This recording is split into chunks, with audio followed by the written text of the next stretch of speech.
দর্শক, নতুন একটি ছাত্র রাজনৈতিক সংগঠন আত্মপ্রকাশ ঘটবে এই ধরনের কথা নানান সময় আমরা শুনতে পেয়েছি এবং গতকাল আমরা দেখতে পেয়েছি যে বৈষম্য বিরোধী ছাত্র আন্দোলনের যে সমন্বয়করা রয়েছেন তাদের যে নতুন রাজনৈতিক ছাত্র সংগঠন তার আত্মপ্রকাশ ঘটেছে এবং সেই রাজনৈতিক সংগঠনটির নাম ছিল বাংলাদেশ গণতান্ত্রিক ছাত্র সংসদ। এবং এই বাংলাদেশ গণতান্ত্রিক ছাত্র সংসদের যে কমিটি ছিল সেখানে আমরা দেখতে পেয়েছি যে 250 জনের একটি কেন্দ্রীয় কমিটি তারা ঘোষণা করেছে। কিন্তু গতকাল আমরা দেখেছি যে এই কেন্দ্রীয়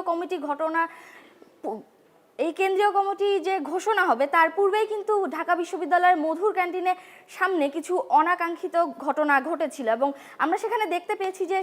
পাবলিক এবং প্রাইভেট ইউনিভার্সিটির যে শিক্ষার্থীরা রয়েছেন সেখানে তারা বিভিন্ন হাতাহাতি বা মারামারির মধ্যে তারা অন্তর্ভুক্ত হয়ে গিয়েছিলেন এবং সেখান থেকে আসলে আমরা দেখতে পাই যে বেসরকারি বিশ্ববিদ্যালয়ের শিক্ষার্থী যারা ছিলেন তারা বলছিলেন যে তাদেরকে প্রতিনিধিত্ব করবে যে বৈষম্য বিরোধী ছাত্র আন্দোলনের অন্যতম সমন্বয়ক রিফাত রশিদ। তারা চাচ্ছিলেন যে রিফাত রশিদ যাতে তাদের হয়ে প্রতিনিধিত্ব করেন এই নতুন ছাত্র সংগঠন যেটি রয়েছে বাংলাদেশ গণতান্ত্রিক ছাত্র সংসদ সেটিতে। এবং তার জের ধরে আমরা দেখি যে পরবর্তীতে যখন কমিটি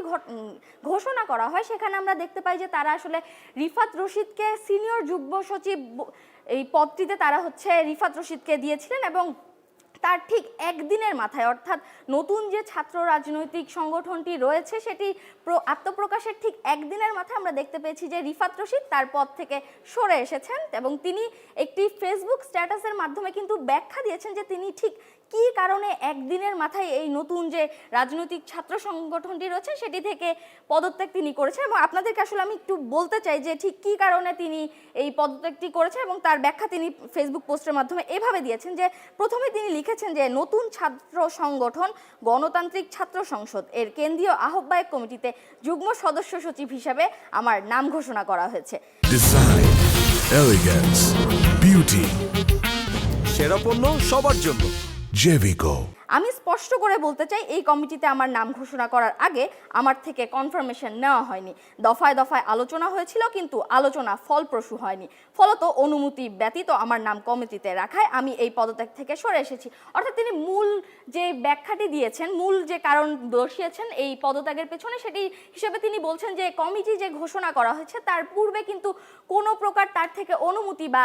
কমিটি ঘোষণার ঠিক আগ মুহূর্তেও কিন্তু তার থেকে কোনো ধরনের যে কনফার্মেশনের বিষয়টি সেটি কিন্তু এই যে কমিটির যেই প্রধান যে দায়িত্বরত যারা ছিলেন তারা কিন্তু ঠিক সেটি নেয়নি তার থেকে। এরপরে তিনি বলেছেন যে গণতান্ত্রিক ছাত্র সংসদ একটি স্বতন্ত্র উদ্যোগ হলেও বৈষম্য বিরোধী ছাত্র আন্দোলনের পুরো সাংগঠনিক সেটআপ লিডারশিপ থেকে শুরু করে বৈষম্য ছাত্র আন্দোলনের এর পেজকেও নতুন ছাত্র সংগঠনের প্রমোশন কাজে লাগানো হয়েছে। কিন্তু বৈষম্য বিরোধী ছাত্র আন্দোলনকে একটি সংগঠন আকারে যারা এতদিন টেনে নিয়ে গেছে তাদের মূল্যায়ন করা হয়নি, তাদের অংশগ্রহণ ছিল না খুব একটা ছাত্র সংগঠন গঠনের ক্ষেত্রে। অর্থাৎ তিনি বলতে চাচ্ছেন যে এই যে নতুন যে রাজনৈতিক ছাত্র সংগঠনটি এসেছে সেখানে আসলে যারা নেতৃত্ব হিসেবে যাদেরকে রাখা হয়েছে তার দাবি যে বৈষম্য বিরোধী ছাত্র আন্দোলন যে এই সময়টিতে চলছিল তারা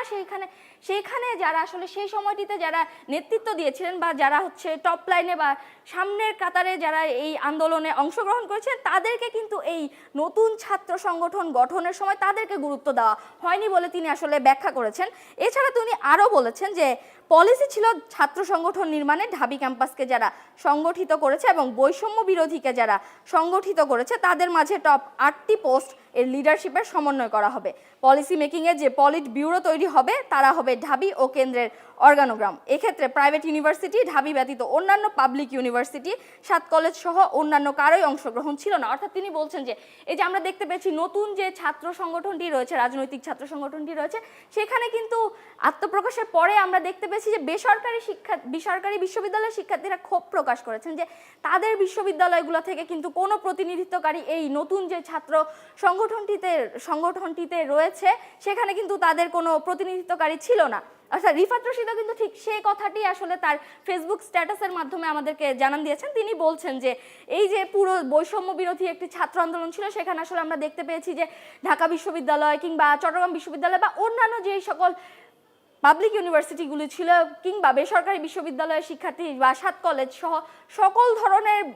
যে শিক্ষা প্রতিষ্ঠান রয়েছে সেই সব ধরনের শিক্ষা প্রতিষ্ঠানের শিক্ষার্থীরাই কিন্তু সেখানে অংশগ্রহণ করেছিল, কিন্তু এই যে নতুন যে ছাত্র সংগঠনটি আত্মপ্রকাশ করেছে সেখানে কিন্তু আমরা আসলে দেখতে পাইনি যে অন্যান্য যে শিক্ষা প্রতিষ্ঠানগুলো রয়েছে সেখানে কোনো প্রতিনিধিত্বকারী আসলে এই সংগঠনটিতে রয়েছে। এরপর তিনি আরেকটি কথা বলেছেন যে আরেকটা জিনিস আমরা সবসময় নিশ্চিত ছিলাম, গণ অভ্যুত্থান হওয়ার প্রধান শর্ত হলো সারা দেশে রাজপথগুলো আরবান মিডল ক্লাস যারা ন্যাচারালি পলিটিক্স থেকে নিজেদের সরিয়ে রাখে তাদের দখলে থাকতে হবে। প্রাইভেট ইউনিভার্সিটির স্টুডেন্টরা মোটা দাগে ওই আরবান মিডল ক্লাসকে রিপ্রেজেন্ট করে, তাই অভ্যুত্থানের মধ্য দিয়ে যারা লিডার হয়ে উঠেছে তাদের পলিটিক্যালি ক্যাশ করতে পারলে এই আরবান মিডল ক্লাসকে একটি স্বতন্ত্র রাজনৈতিক গোষ্ঠী আকারে উত্থান ঘটাতে পারবো। অর্থাৎ তিনি কিন্তু বারবারই বলছেন যে বেসরকারি বিশ্ববিদ্যালয়ের শিক্ষার্থীরাও কিন্তু এই যে বৈষম্য বিরোধী ছাত্র আন্দোলন হয়েছিল সেখানে কিন্তু তারা হচ্ছে স্বতঃস্ফূর্তভাবে তারা আন্দোলন করেছে, এবং এই যে নতুন ছাত্র সংগঠন হয়েছে সেখানে কিন্তু তারা পূর্ণ দাবিদার, পূর্ণ স্টেক হোল্ডার হওয়ার যেই দাবিদার সেটি তারা মানে বুঝাতে যাচ্ছে যে সেখানে বেসরকারি বিশ্ববিদ্যালয়ের শিক্ষার্থীরা আসলে প্রতিনিধিত্ব করতে পারে। এবং তিনি আরেকটি বিষয় বলেছেন যে আমাদের দেশে যে বেসরকারি বিশ্ববিদ্যালয়ের শিক্ষার্থীরা রয়েছে তাদেরকে আসলে ধরা হয় যে তারা যেটি তিনি বলছিলেন যে আরবান মিডল ক্লাসকে রিপ্রেজেন্ট করা, অর্থাৎ আমাদের মধ্যে একটি ধারণা রয়েছে যে আরবান মিডল ক্লাস শ্রেণী যারা রয়েছেন তাদের মধ্যে যে রাজনৈতিক চেতনা বা যে রাজনৈতিক দক্ষতা বা জ্ঞান সেটির কিন্তু অভাব রয়েছেন বলে অনেকেই ধরে থাকেন। এবং তিনি আসলে বলছিলেন যে এই যে ছাত্র আন্দোলনটি হয়েছে তার মাধ্যমে যে এই বেসরকারি বিশ্ববিদ্যালয়ের শিক্ষার্থীরা অর্থাৎ আরবান মিডল ক্লাসরাও যে এই যে আন্দোলন হচ্ছে তাতে অংশগ্রহণ করছে, তার মাধ্যমে আসলে এই যে স্টেরিওটিপিক্যাল কিছু কথাবার্তা অর্থাৎ আরবান মিডল ক্লাসরা রাজনৈতিক জ্ঞান শূন্য হয় এই ধরনের ব্যারিয়ারগুলো তিনি বলেছেন যে কাটাতে মানে এখন সক্ষম হতে পারে এই বেসরকারি বিশ্ববিদ্যালয়ের শিক্ষার্থীরা। এবং এর মাধ্যমে আসলে তারা যে নতুন রাজনৈতিক ছাত্র সংগঠন রয়েছে তাতে তারা অংশগ্রহণ করতে পারে এবং যে রাজনৈতিক যে সচেতনতা সেটি আসলে বাড়ানো যেতে পারে বলে তিনি আসলে তার পোস্টের মাধ্যমে বোঝাতে চেয়েছেন। এবং তিনি আরও একটি কথা বলেছেন যে আমি নিজে ঢাকা বিশ্ববিদ্যালয়ের শিক্ষার্থী, একদম টিএসসির ছেলে বলতে ক্যাম্পাসে যা বোঝায় আমি সেটাই। হাসিনার পতনের আগে আমার জীবনের সবচেয়ে সুন্দর মুহূর্ত ঢাবিতে চান্স পাওয়ার মুহূর্তটা। গতকাল যারা ছাত্র সংগঠনের ঘোষণা দিয়েছে তারা আমার ভাই। এই মানুষদের জন্য আমি ক্যাম্পাসে মার খেয়েছি, মার দিয়েছি। রাজনৈতিক স্বার্থের জন্য এই মানুষদের বিরুদ্ধে মব জড়ো করে হামলা করব এমন ভাবনা আমি কল্পনা করতে পারি। অর্থাৎ আমরা কিন্তু এই যে পুরো বিষয়টির পরবর্তী যে প্রতিক্রিয়া সেখানে আমরা দেখতে পেয়েছি যে রিফাত রশিদের বিরুদ্ধে কিন্তু কিছু গোষ্ঠী বা কিছু ছাত্ররা আসলে তার বিরুদ্ধে বলেছিলেন যে এই যে গতকালকে মধুর ক্যান্টিনের সামনে যে অনাকাঙ্ক্ষিত বিষয়গুলো ঘটেছিল সেটি কিন্তু রিফাত রশিদ আসলে তার যে এই যে নতুন যে রাজনৈতিক সংগঠন হচ্ছে তাতে সদস্য পদ লাভ বা কোনো তার যেই আকাঙ্ক্ষিত পদ সেটি যাতে তিনি পেতে পারেন সেই উদ্দেশ্য প্রণোদিতভাবে আসলে বেসরকারি বিশ্ববিদ্যালয়ের শিক্ষার্থীদেরকে তিনি লেলিয়ে দিয়েছিলেন যাতে ঢাকা বিশ্ববিদ্যালয়ের শিক্ষার্থীদের বিরুদ্ধে তারা আসলে কথা বলেন। তো এটির বিরুদ্ধে আমরা দেখেছি যে রিফাত রশিদ আসলে তার স্ট্যাটাসের মাধ্যমে তিনি তুলে